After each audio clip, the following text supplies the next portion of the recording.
Indian defence കമ്പനികൾ എന്ന് പറയുന്നത് വളരെയേറെ ലൈംലൈറ്റിലാണ്. കാരണം അവർക്ക് ഓർഡറുകൾ 2024-25 സാമ്പത്തിക വർഷത്തിൽ അവർക്ക് കൂടുതൽ ഓർഡറുകൾ വന്നുകൊണ്ടേയിരിക്കുന്നു.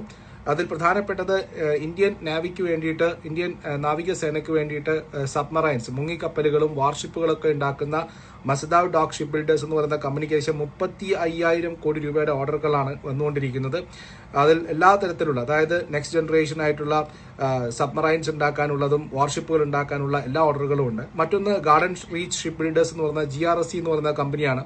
അവരെ സംബന്ധിച്ചിട്ടും 25,000-ലധികം കോടി രൂപയുടെ ഓർഡർ ബുക്കാണ് ഉള്ളത്. ഇതിൽ 40 പ്ലാറ്റ്ഫോംസ്, അതായത് 17 വാർഷിപ്പുകൾ ഉണ്ടാക്കാൻ വേണ്ടിയിട്ടുള്ള പ്രൊജക്ടുകളുണ്ട്. P-17 ആൽഫ സർവേ വെസൽസ് ഉണ്ടാക്കാനുള്ള company, anti submarine shallow water ക്രാഫ്റ്റുകൾ ഉണ്ടാക്കാനുള്ള പലതരത്തിലുള്ള കോൺട്രാക്ടുകൾ വന്നിരിക്കുന്നു. അതുപോലെ തന്നെ കൊച്ചിൻ ഷിപ്പ് യാർഡിനെ സംബന്ധിച്ചിട്ടാലും 23,000 കോടിയിലധികം രൂപയുടെ ഓർഡർ ബുക്കാണുള്ളത്. അതിനു പുറമെ ലാർസൻ ആൻഡ് ട്യൂബ്രോ അവരുടെ ഡിഫൻസ് മാനുഫാക്ചറിംഗ് വിങ്, അവർക്കും ഏകദേശം 7,000 മുതൽ 10,000 കോടി രൂപയുടെ ഓർഡർ ബുക്ക് ഉള്ളതായിട്ട് അറിയുന്നു.